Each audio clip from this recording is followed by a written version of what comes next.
तुम्हारा अन्नदाता। पग पग पर है संग तुम्हारे अन्नदाता। लहू किसानों का बन के पसीना सींचता है धरती का सीना। मेहनत का तेरी हक दिलवाने, नई तकनीक नई खोज बताने। पशुधन को गुणवान बनाना, पौध सुरक्षा को सिखलाना, खेती के सब गुर समझाने, भारत का सरताज बनाने। आठों पहर है संग तुम्हारे अन्नदाता अन्नदाता। नमस्कार, मैं शालिनी आप सभी दर्शकों का अन्नदाता कार्यक्रम में स्वागत करती हूं। हर रोज की तरह एक बार फिर से आज हम कार्यक्रम में लेकर के आए हैं खेतीबाड़ी से जुड़ी हुई बहुत सी लाभकारी जानकारियां। तो चलिए सबसे पहले देखते हैं कि क्या है विशेष आपके लिए आज अन्नदाता में। जंगली गेंदा की सफल खेती पर किसान का अनुभव। अधिक उत्पादन के लिए फूल गोभी की फसल में किए जाने वाले कार्य। अधिक दुग्ध उत्पादन हेतु पशुओं के लिए संतुलित आहार का प्रबंधन।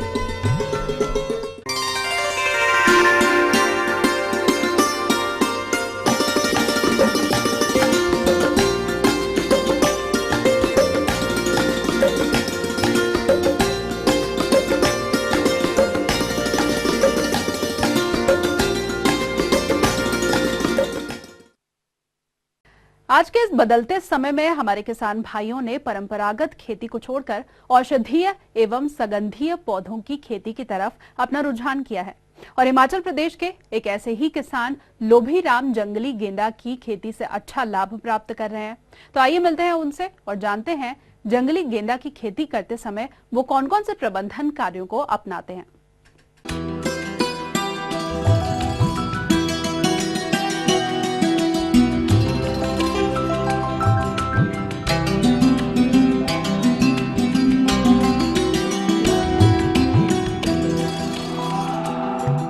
किसान भाइयों, मेरा नाम लोभीराम है। मैं जिला चंबा, तहसील चूरा, गांव सेकुठी का रहने वाला हूं। ये हमारी जो है ये हिंदी का नेम जो हमारा लोकल नेम है इसको जंगली गेंदा बोलते हैं। दूसरा अंग्रेजी का नाम इसका टेजिटिस मायूटा है। तो इसका हम खेती करते हैं। इसके कम से कम कोई आल विश्व में 25 कंट्रियाँ खेती करती है। हमारे हिंदुस्तान में भी काफ़ी इसकी खेती होती है। तो हमने 2-3 साल हुए इसकी खेती करते हुए काफ़ी पैसा कमा रहे हैं हम। किसान भाइयों, हमने इसकी जो खेती की शुरुआत की, हमने ये 2013 में इसकी शुरुआत की। हमने इसका सीड जो है वो यूनिवर्सिटी से, पालमपुर यूनिवर्सिटी से मंगवाया था। आजकल जो हम इसकी खेती जो है हम काफ़ी ज़ोरों पर कर रहे हैं। तो इसका तेल की काफ़ी डिमांड है। पिछले साल भी हमने काफ़ी तेल निकाला, 40 किलो तेल हमने बेचा इसका और अच्छा दाम हमें प्राप्त। किसान भाइयों, इसका जो खेती करने का तरीका है, जैसे हम मक्की के लिए, गेहूं के लिए खेत तैयार करते हैं, उसी तरह इसका खेत जो है वो तैयार करना। 2-3 बार हल चला करके इसमें गोबर की खाद डाल करके फिर इसको लाइनों में लगा करके 2-3 फुट का गैप दे करके लाइनों में लगा करके इसकी खेती की जाती है। जब जर्मिनेशन हो जाती है, इसके पौधे उग जाते हैं, फिर थोड़ा थोड़ा हमारे पास पानी अवेलेबल हो तो पानी हमें सिंचाई इसकी करनी पड़ती है। और इसकी निदाई गुडाई जो है कर दी तो अच्छी, अगर नहीं भी की तो फिर भी ये फसल अच्छी हो जाती है।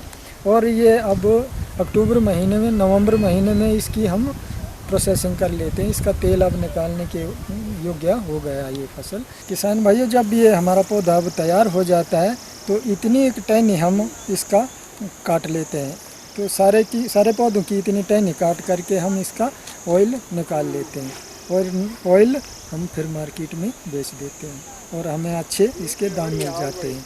अच्छा, रही बात दूसरी मार्केटिंग की, तो इसका मार्केट रेट हमें काफ़ी अच्छा मिलता है। बड़े बड़े शहरों में इसकी डिमांड है, विदेशों में डिमांड है इसकी, जैसे दिल्ली, बम्बई, कलकत्ता, मद्रास भेजते हैं हम इसका ऑयल और हमें अच्छे दाम मिल जाते हैं। इसकी खेती जो है ये 1 हेक्टेयर में लगा करके रखी हुई है।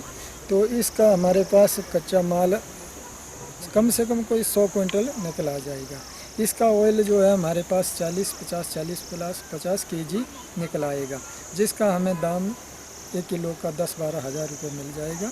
तो हमारी इनकम ये 4-5 लाख रुपये आ जाएगी। किसान भाइयों, इसके लिए हमारे से कोई भी किसान भाई मदद लेना, किसी प्रकार की मदद भी लेना चाहता है, हमारे पास सीड भी उपलब्ध है, इसकी जानकारी भी उपलब्ध है, तो हमसे संपर्क कर सकते हैं।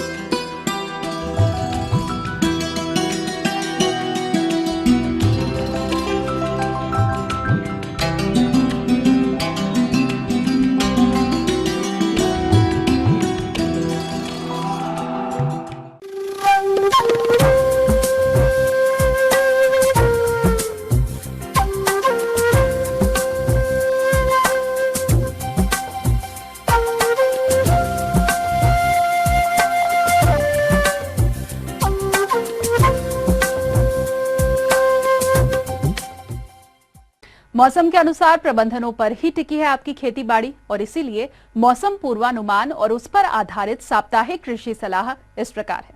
चौधरी श्रवण कुमार, हिमाचल प्रदेश कृषि विश्वविद्यालय पालमपुर, ग्रामीण कृषि मौसम सेवा विभाग के द्वारा किसान भाइयों को इस हफ्ते के लिए ये सलाह दी जाती है। मक्का, धान व दालों के दानों को धूप में सुखाकर बीज में लगभग 12% नमी की मात्रा बनाने से दानों में घुन नहीं लगता है।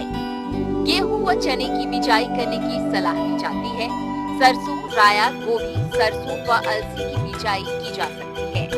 दीमक प्रभावित खेतों में बीज का उपचार क्लोरोपाइराफॉस 20 EC 40 मिलीलीटर से 250 मिलीलीटर पानी में घोलकर 10 किलो बीज में छिड़कें। फसल के दानों को भंडारण में नुकसान से बचाने हेतु सल्फोर का पाउच गीले कपड़े में डालकर डरम के बीच डालें और डरम को हवा अवरोधक बनाएं। फूल गोभी की सुधरी प्रजातियों की तैयार पौध की रोपाई खेतों में 60 सेंटीमीटर कतारों तथा 45 सेंटीमीटर पौधों से पौधों की दूरी पर करें। गोभी वर्गीय सब्जियों में कमर तोड़ रोग की रोकथाम के लिए रेडोमिल M45 25 ग्राम प्रति 10 लीटर पानी में या बेविस्टीन 50 5 ग्राम प्रति 10 लीटर पानी में इसका घोल बनाकर छिड़काव करें। मूली, जापानीज व्हाइट, चाइनीज पिंक, मीलो अर्ली, गाजर, पूसा केसर, नांतीस, चांदनी तथा शलगम PTWG की सीधी बिजाई पंक्तियों में की जा सकती है। पत्तेदार सब्जियों जैसे पालक, Pusa Harit, all green, Banerjee giant, Pusa Bharati तथा मेथी IC 74, कसूरी की सीधी बिजाई समतल खेतों पर की जा सकती है। नई फसल लगाने से 1 सप्ताह पहले पीले चिपकने वाले जाल लगाएं तथा पौधरोपण के बाद अमीडाइक्लोरोपीड से सिंचाई करें। टमाटर व शिमला मिर्च में पत्ता धब्बा रोग की रोकथाम के लिए टिल्ट नाम की दवाई का छिड़काव करें। पहले लगे टमाटर में 2 टहनियां रखकर बाकी की कटाई व छटाई करें। पहले से लगी शिमला मिर्च की पिंचिंग करें। निचले क्षेत्रों में आलू की बिजाई की सलाह दी जाती है। पशुओं की जगह को सूखा रखें। पशुओं में खांसी के लिए निरीक्षण कराते रहें। बाह्य परजीवियों से पशुओं को बचाने हेतु ब्यूटोकस 2 मिलीलीटर प्रति लीटर के हिसाब से पशुशाला में छिड़कें। पशुओं में यदि बाह्य परजीवियों की समस्या हो तो तुरंत पशु चिकित्सक की सलाह लें। पौध में कलम से नीचे से निकलने वाली खोपलों को नष्ट करें। नींबू प्रजाति के पौधों में लीफ माइनर कीट तथा सीट्रस कैंकर रोग लगने की संभावना है। तो ये थी कुछ उपयोगी जानकारियां। अब लेंगे एक छोटा सा ब्रेक, जल्द हाजिर होंगे।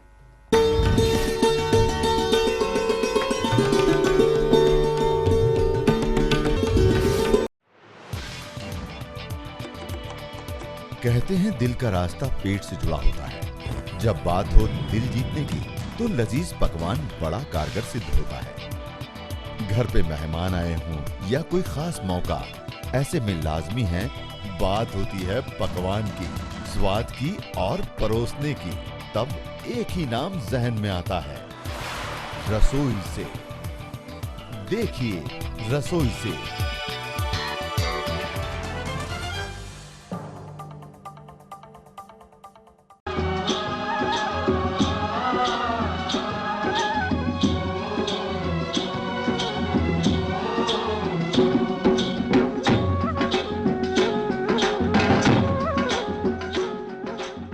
ब्रेक के बाद एक बार फिर से आप सभी दर्शकों का अन्नदाता में स्वागत है। चलिए बढ़ते हैं अगली प्रस्तुति की ओर।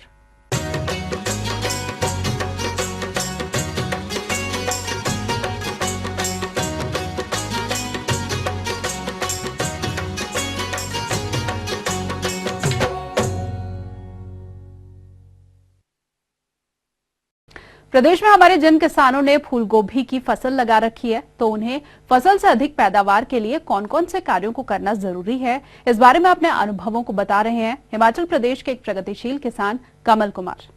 नमस्कार किसान भाइयों, मेरा नाम कमल कुमार है। पिछले मैं 15 सालों से किसान खेती बाड़ी कर रहा हूँ। चंबा जिला से शमीणु गांव से मैंने अभी भी गोभी की खेती की हुई है। इसकी मैंने पनीरी लगाई हुई थी 1 महीना पीछे और 20-25 दिनों में तैयार होगी और इसको खेत में लगाया गया। और इसका गैप 1 फुट लाइन का दिया हुआ है जुताई की, और उसको अच्छी तरह से खाद मैल डालकर अच्छी तरह से तैयार किया और उसमें इन पौधों को पनीर से निकाल कर खेत में लगाया। खेत में लगाने के बाद इसका अच्छी तरह से गैप बनाए और 1 फुट की दूरी पर एक लाइन दूसरी लाइन का गैप दिया। 6 इंच की दूरी पर ऐसे दूसरी तरफ को रखा। पौधे से पौधे की दूरी 6 इंच की रखी हुई है और इसको अच्छी तरह से खाद डाली और मैल डाला और गुड़ाई की और इसको अच्छी तरह से लगाया। ये 20 ग्राम बीज पनीर में डालकर 1 महीने के बाद तैयार किए, तो लगभग 1 बीघा ज़मीन पर लगाया और अब ये अच्छी तरह से तैयार हो गए हैं। इनका 15 दिनों के बाद फूल पड़ जाएगा। किसान भाइयों, मैं सिंचाई इस तरह से करता हूँ कि यहाँ एक नहर से पानी आता है और उसको एक तरफ से डाल देते हैं और पूरे खेत को लग जाता है। शुरू में सिंचाई तो हम ऐसे इकट्ठा पानी नहीं डालते हैं क्योंकि पौधा बिल्कुल ख़राब हो जाता है, और शुरू में तो हम पाइप के जरिए से इसको पानी डालते हैं। मैं गोभी के लिए खाद 12-32 सोडा, यूरिया और कैन खाद यूज करता हूँ। इसके लिए बहुत अच्छी तरह से इसका पौधा अच्छी तरह से हो जाए। मैंने अपने घर में वर्मी कंपोस्ट के लिए टैंक बनाया हुआ है। लगभग उसका ही मैल यूज करता हूँ। जब थोड़ी बहुत कमी हो जाती है तभी मैं खाद भी यूज करता हूँ। लगभग ये नवंबर महीने 4-5 तारीख को तैयार हो जाएगी। इसको काट कर बाज़ार चंबा में बेचूँगा। इसका लगभग 15,000 रुपये का प्रॉफिट हो सकता है, हो जाएगा। किसान भाइयों, इसको नवंबर महीने को 3-4 तारीख को ये तैयार हो जाएगी। इसको काट कर चंबा मंडी में बेचूँगा और इसका लगभग प्रॉफिट 15,000 रुपये तक हो जाएगा। फूल गोभी की खेती के बारे में और अधिक जानकारी के लिए आइए मिलते हैं कृषि विज्ञान केंद्र सरोल चंबा की एक वैज्ञानिका डॉक्टर दीपा शर्मा से। जो ये हमारी गोभी वर्गीय सब्जियां हैं, सर्दियों में लगाई जाती हैं, और गोभी वर्गीय सब्जियों में जैसे कि फूल गोभी, बंद गोभी, ब्रोकली और हमारी गांठ गोभी आती है। गोभी हमारी सितंबर-अक्टूबर में लगने वाली फसल है और इसकी जो मुख्य किस्में हैं वो हैं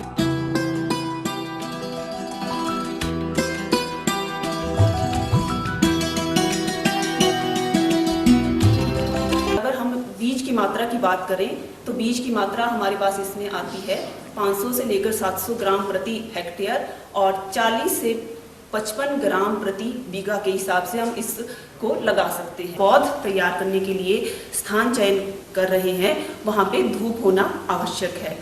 स्थान चयन करने के बाद हम उसमें क्यारियाँ बनाते हैं और जो क्यारियों का जो साधारणतया जो आकार है वो रखा जाता है 3 मीटर लंबी, 1 मीटर चौड़ी और कुछ सेंटीमीटर जैसे कि 15 सेंटीमीटर हम उसको ऊंची कर देते हैं।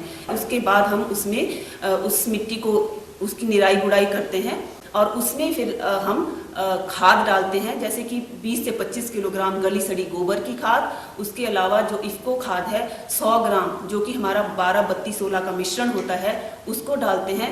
और उसके अलावा फफूंदनाशक है, जैसे 15 से 20 ग्राम आप फफूंदनाशक है, इंडोफिल M45 है, उसको डाल सकते हैं। उसके अलावा मिट्टी में हम कीटनाशक जैसे कि क्लोरपाइरिफॉस है, उसका भी उपयोग कर सकते हैं। जब आप इन सब्जियों का बीज लें तो इसका भी हम उपचार करते हैं। और इसका उपचार जैसे कि हमारे पास कैप्टान नाम दवाई आती है, उसको हम 2 से 3 ग्राम कैप्टान प्रति किलोग्राम बीज के हिसाब से मिला लेते हैं और उस बीज का उपचार करते हैं। और उस उपचारित बीज को हम जो हमने तैयार की है क्यारी, उसमें कम से कम 5 सेंटीमीटर की दूरी पर लगा देते हैं। जब हमने बीज को बो दिया, उसके बाद हम उसके ऊपर हल्की सी मिट्टी या उसको गली सड़ी गोबर की खाद से ढक देते हैं। और उसके बाद उसको हम हल्की सी सिंचाई करते हैं। पानी की मात्रा भी उसमें ज़्यादा नहीं होनी चाहिए, क्योंकि अगर पानी नमी ज़्यादा होगी हमारी क्यारी में तो उससे उसमें बीमारी लगने का जो डर है वो ज़्यादा रहता है। ये जो हमारी पौध है ये कम से कम 4 से 6 सप्ताह में रोपने के लिए तैयार हो जाती है। लेकिन जब हमने रोपाई करनी है तो आपने ये ध्यान रखना है कि उससे कम 3 से 4 दिन पहले हमने उसमें पानी देना बंद कर देना है, ताकि जो हमारी पौध है वो कठोर हो जाए और नए वातावरण में स्थानांतरण करने के लिए वो अच्छी रहे। कतार से कतार की दूरी है वो है 60 सेंटीमीटर, और जो एक पौध से दूसरी पौध की दूरी है वो है 45 सेंटीमीटर। इस दूरी पर आपने इस फसल को लगाना है। अगर हम बात करें गोबर की खाद, तो कम से कम 16 क्विंटल गोबर की खाद 1 बीघा क्षेत्र के लिए चाहिए होती है। उसके अलावा 20 किलोग्राम यूरिया, 50 किलोग्राम हमारे पास सिंगल सुपर फॉस्फेट और औसतन 7 किलोग्राम के आसपास म्यूरेट ऑफ पोटाश की आवश्यकता पड़ती है अगर हमें अच्छी उपज लेनी है।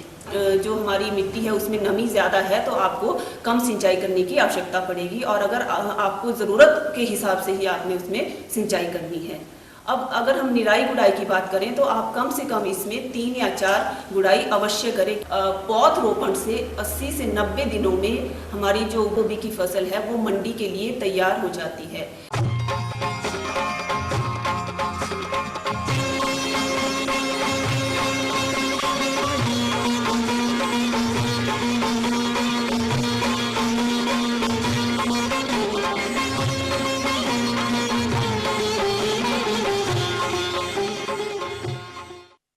डेयरी पशुओं से अधिक दुग्ध प्राप्त करने के लिए आवश्यक है कि उनकी उचित देखभाल करने के साथ साथ उचित आहार का प्रबंधन भी किया जाए, ताकि आप अपनी गाय भैंसों को संतुलित आहार खिलाकर इनसे अधिक दुग्ध उत्पादन ले सकें।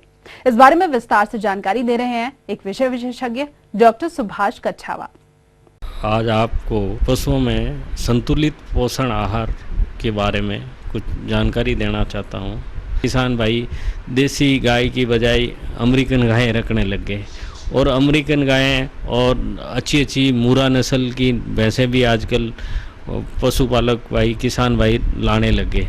मगर उनका जब हम पूछते हैं कि भाई आप इसको खिलाने पिलाने में क्या देते हो, कि साहब हम जऊ गाट देते हैं। जऊ गाट एक कार्बोहाइड्रेट का बहुत अच्छा सोर्स है, उससे उसके शरीर की रिक्वायरमेंट पूरी नहीं होती है। एक पशु को अमूमन 2 से 2.5 किलो तक तो उसकी दैनिक जीवनचर्या के लिए चाहिए।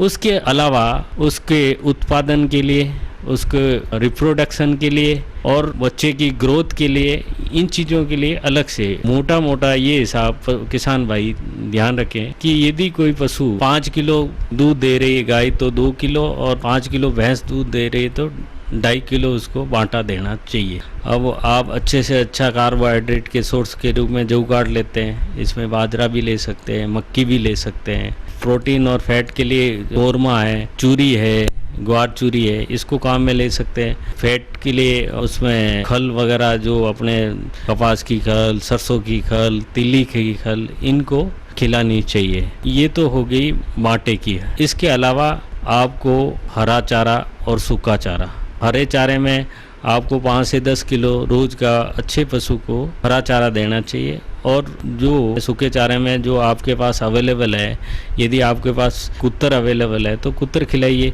और कुत्तर नहीं है, खाकला है, तो उसको यूरिया उपचारित करके खिलाना चाहिए।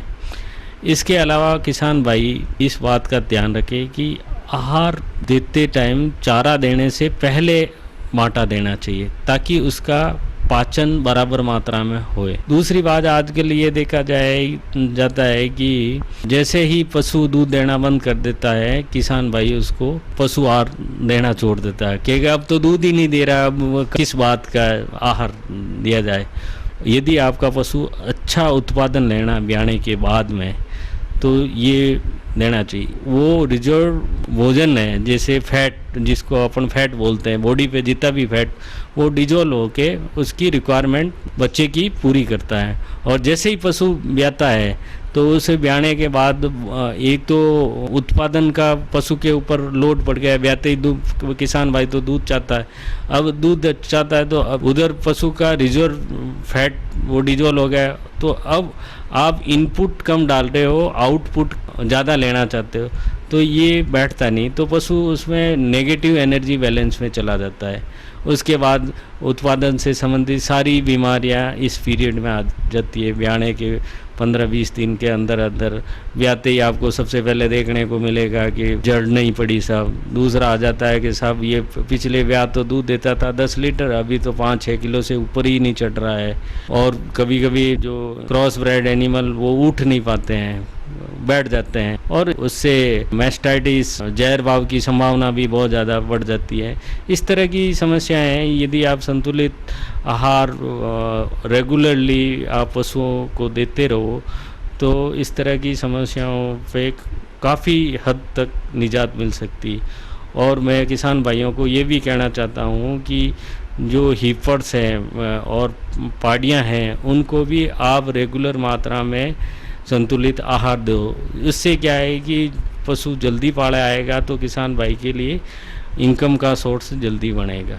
आजकल क्या है कि बाज़ार में बहुत तरह के संतुलित पशु आहार उपलब्ध है, गवर्नमेंट और प्राइवेट कंपनियों के भी अवेलेबल है, परंतु किसान भाई बाज़ार में ख़रीद ना जाए, इससे समय भी बर्बाद होता है और पैसा भी ज़्यादा लगता है। इसके लिए वो खुद ही अपने घर पे संतुलित पशु आहार बना सकता है। इसके लिए उसको ज़्यादा कुछ नहीं करना है, जो अपने इलाके में जो चीज़ें उपलब्ध हैं उसी से संतुलित पशु आहार बनाना है। 100 किलो यदि आप पशु आहार बनाना है तो 40 किलो दलिया ले लो, फिर उसके बाद 20 किलो के आसपास खड़ ले लो, 30 किलो के आसपास चूरी ले लो। अब चूरी ग्वार की भी चूरी हो सकती है, मूंग मोट की भी होती है, चने की भी चूरी हो ली। 10 किलो चापड़ ले लो और 2 से 3 किलो खनिज लवण मिला दो, 1 किलो नमक मिला दो।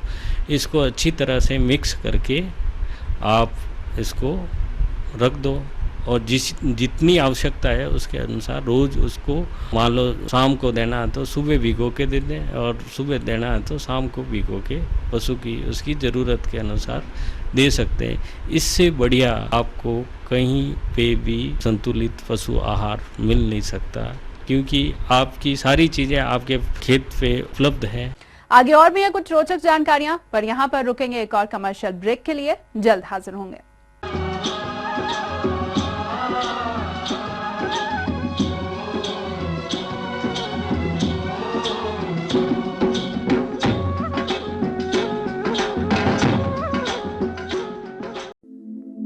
दुनिया के नक्शे पर यह है इंडिया मेरी जान।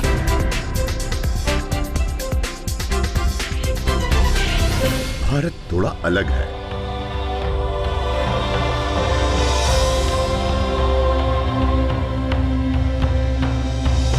देखा आपने, इतना सा भी छूट जाए तो सच अधूरा रह जाता है। बदलते भारत का पूरा सच।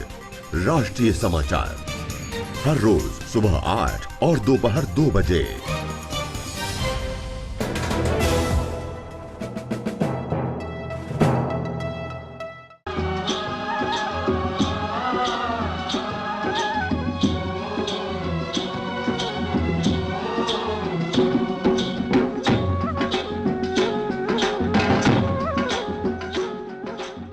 ब्रेक के बाद आप सभी दर्शकों का एक बार फिर से स्वागत है और चलिए अब रुख करते हैं अगली कड़ी की ओर। अन्नदाता हेल्पलाइन निशुल्क फोन संपर्क सेवा के माध्यम से आपके द्वारा पूछे गए प्रश्नों में से एक या फिर दो महत्वपूर्ण प्रश्नों को हम अपने कार्यक्रम में शामिल करते हैं और इसी के तहत आज का चयनित प्रश्न और उसका जवाब इस प्रकार है।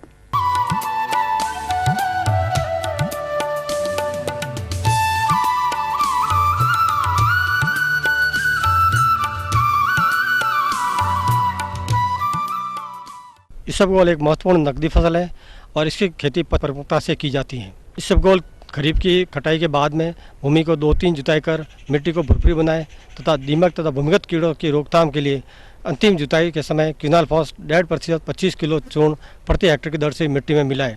किसान भाइयों, इसबगोल की मुख्य किस्में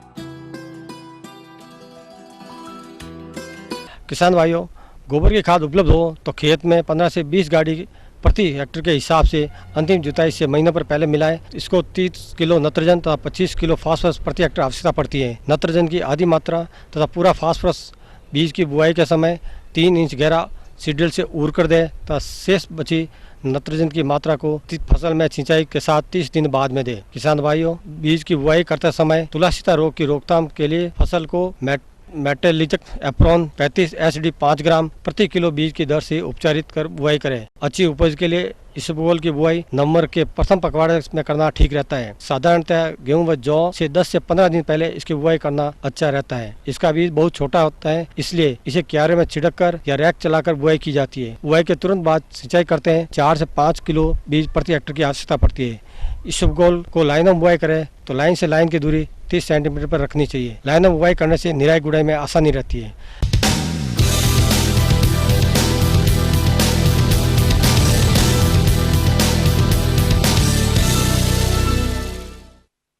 राज्य की विभिन्न मंडियों में कृषि उत्पादों के चढ़ते उतरते बाजार भाव की संक्षिप्त जानकारी इस प्रकार है।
और आइए आप देखते हैं कल दिखाए जाने वाले कार्यक्रम की मुख्य झलकियां।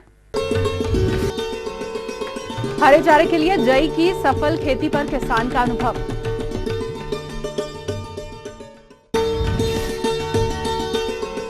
अनार के बागों में इस समय किए जाने वाले जरूरी कार्य। हम ये उम्मीद करते हैं कि आज का कार्यक्रम आप सभी दर्शकों के लिए उपयोगी रहा होगा। किसान भाइयों, अन्नदाता आपकी सेवा के लिए संकल्परत है। कृषि संबंधित समस्या और सुझावों के लिए आप हमें इस पते पर संपर्क कर सकते हैं। प्रोड्यूसर अन्नदाता, ETV, Haryana, Himachal Pradesh, Ramoji film city, Hyderabad 501512। साथ ही आप हमें ईमेल भी कर सकते हैं। हमारा ईमेल आईडी है annadatar.hp@etv.co.in। इसके अलावा हमारे निःशुल्क हेल्पलाइन नंबर 180010084599 पर सोमवार से शनिवार सुबह 10 से शाम 4 बजे के बीच आप हमें संपर्क कर सकते हैं। तो फिलहाल अन्नदाता की पूरी टीम को दीजिए इजाजत। कल फिर से इसी समय आपसे मुलाकात होगी कृषि संबंधित कुछ और रोचक जानकारियों के साथ। नमस्कार।